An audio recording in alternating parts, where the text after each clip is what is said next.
En esta noche de miércoles ya saben que tenemos esa cita con el doctor Antonio García. Hablamos, bueno, pues de los más pequeños, él como buen pediatra que ha dedicado su vida a los más pequeños. Doctor, buenas noches y Muy buenas bienvenido. noches. ¿Cuántos años como pediatra?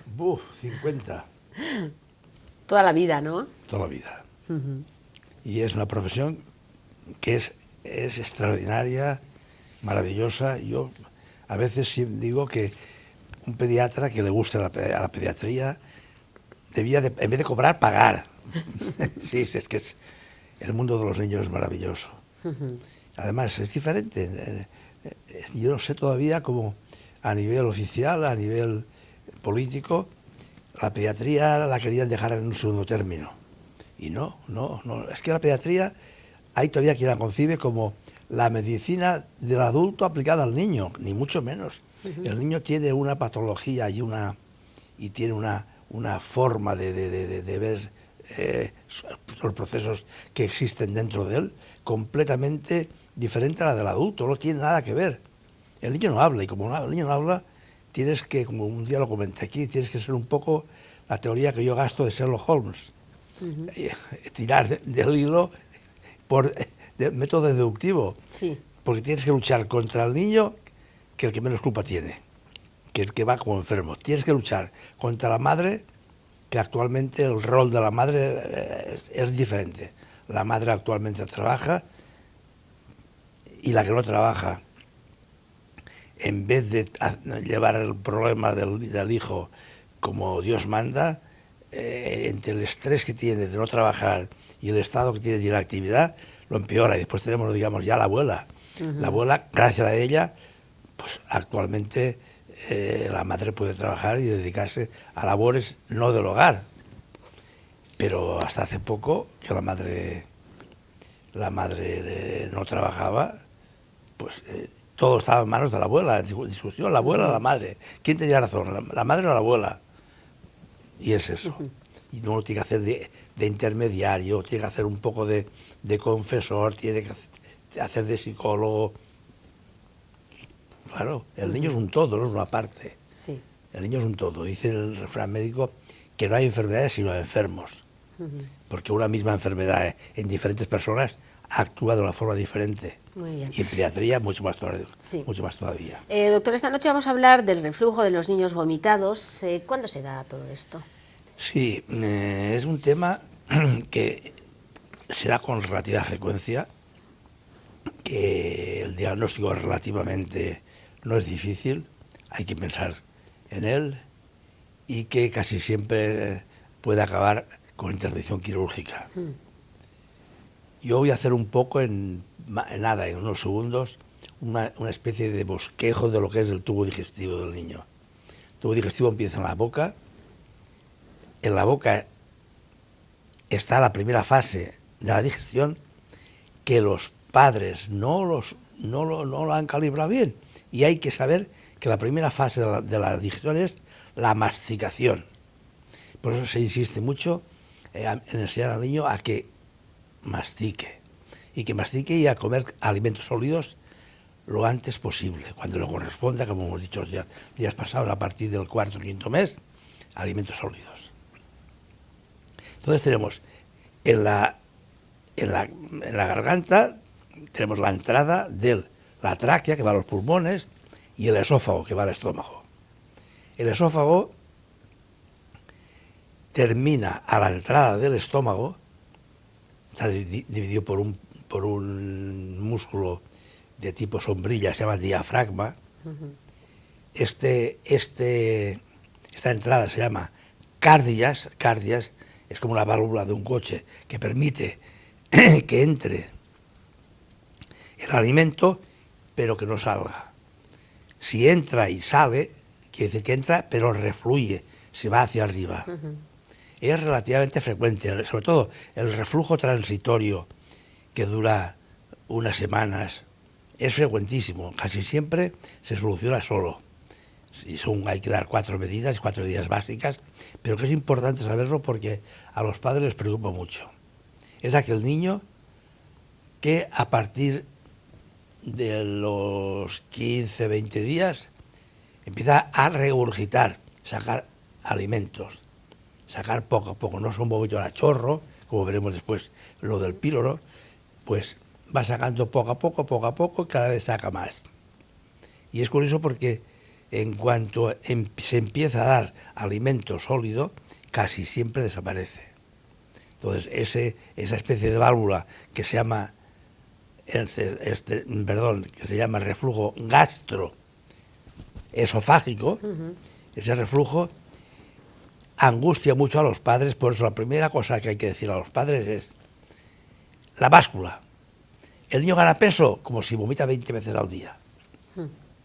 Porque un niño que gana peso quiere decir que si tiene que, con 4 tiene suficiente, y toma 6 y echa 2, aún le quedan todavía los 4 que le corresponden para cada toma.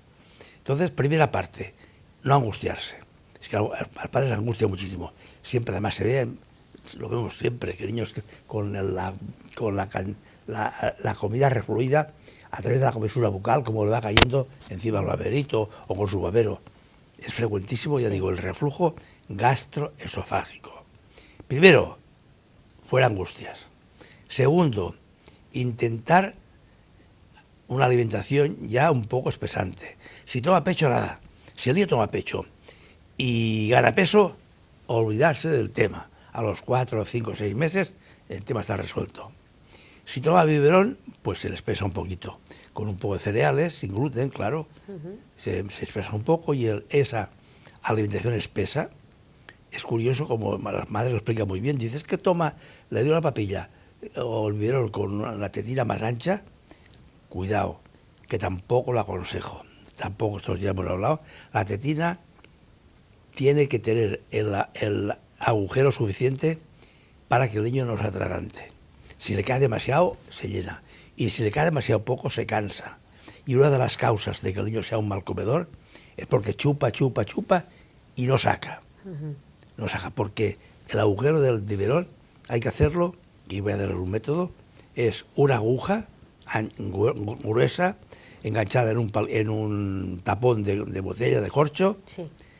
Esa aguja se quema al fuego, se pone en cualquier preparado, o una vela mismo, donde se pone el rojo vivo, se espera que haya perdido toda la incandescencia del calor, y con eso se pincha la parte superior de la tetina.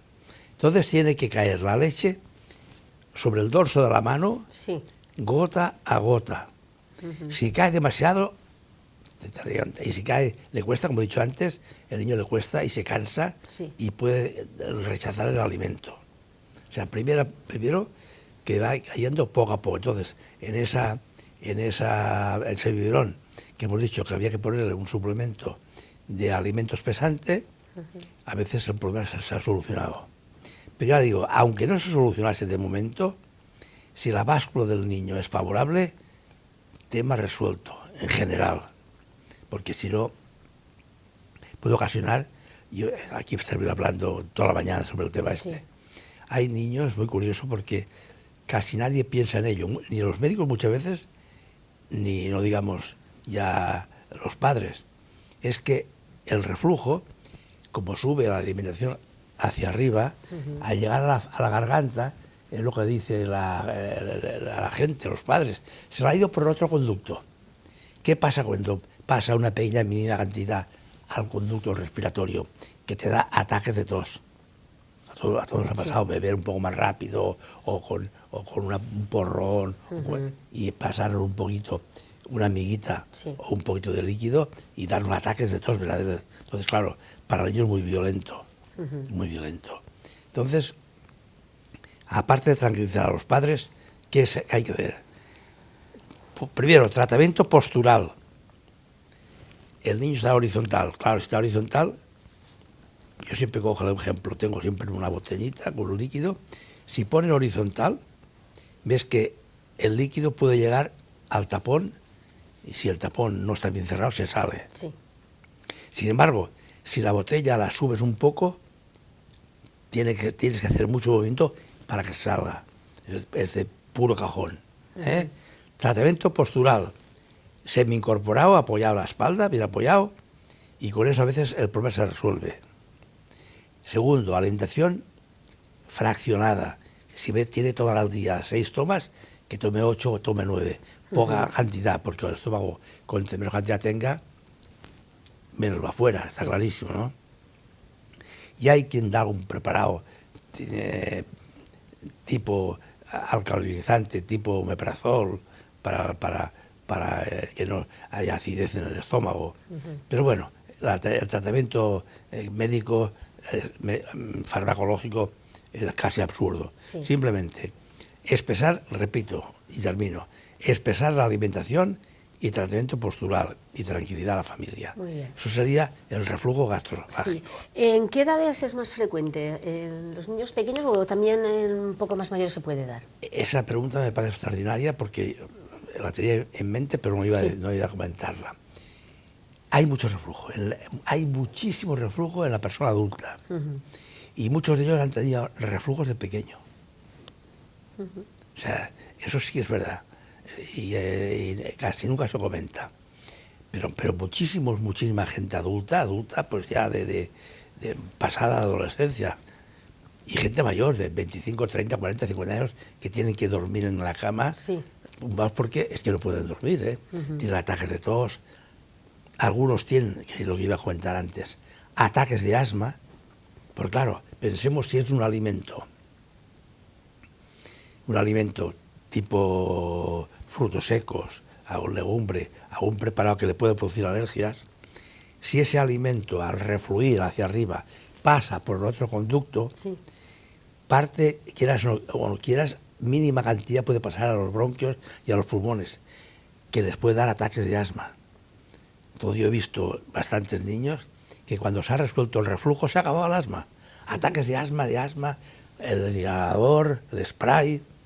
Ha sido cambiarles de lugar, el alimento no llegar arriba y pasar por el otro conducto, y el ataque de asma se ha resuelto completamente. Es pensar en ello. Pues digo que la medicina es preciosa por ese motivo, porque es muy deductiva, es un poco de no hacer barbaridades. Doctor, queríamos hablar también de la invaginación intestinal en los niños, pero un pequeño avance y lo vamos a dejar para la próxima semana para que ampliamente podamos hablar de este tema. Si quiere lanzar alguna pincelada sobre este tema. Yo preferiría, ahora que estamos aquí, dejar para después la invaginación y hablar de la estenosis hipertrófica de píloro. También es un tema precioso. La estenosis hipertrófica de píloro es aplicando lo de la entrada del estómago, la salida. La entrada del estómago, donde hemos dicho que estaba el diafragma, es el cardias. Y la salida es el píloro. El píloro es una especie de canal que está envuelto en una zona muscular, y ese canal es el que, al llegar al alimento, se abre y deja pasar. Ese alimento pasa del estómago ya al duodeno, y al intestino. Bueno, pues esa estenosis hipertrófica de píloro se llama hipertrófica porque aparece a partir del primer mes de vida. Y si no lo resuelves pronto, se va formando, las paredes se van endureciendo, con lo cual hay como una especie de músculo que va constriyendo el conducto. Contra más lo constriñes, menos sale el alimento. ¿Qué pasa? Tiene que tener una salida. ¿Esa salida cuál es? El esófago. El esófago, naturalmente, es muy parecido a la enfermedad anterior, al proceso anterior, pero que ya es abajo. Y este es más peligroso y hay que hacer un diagnóstico bastante rápido. Suele aparecer a partir del primer mes, con lo cual si te vienen a la consulta y te dicen, doctor, el niño vomita, ¿desde cuándo te vomita? Pues no sé, iba bien y ha empezado a vomitar. ¿Qué tiempo tiene ahora? Un mes. Pones un poco en atención porque puede estar ante un caso. Se dice, no, ¿cuándo empezó el vómito? Desde que nació. Casi puedes descartar la estenosis hipertrófica de píloro. Hay que hacer el diagnóstico precoz porque los críos en 2 o 3 días te empeoran. Primero por la hipoalimentación, no comen. Y segundo porque entran en un estado a veces de deshidratación. porque como todas estas cosas hemos dicho antes, las cosas espesas se toleran más que las claras. Entonces, si le faltan líquidos y encima los vomita, automáticamente se puede entrar en un grado de deshidratación. Estos críos hay que actuarlos, hay que ingresarlos. El asunto está en que son críos que han perdido peso, ya no tenemos como anterior, como el reflujo, que son niños generalmente comilones, que comen muy bien, lo vomitan pero ganan peso. Aquí no.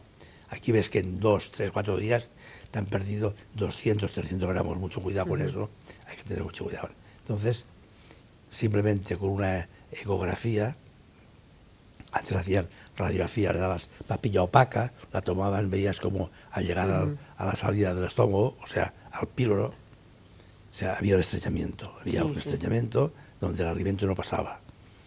Esto actualmente con una ecografía se ve enseguida. Solución, intervención quirúrgica.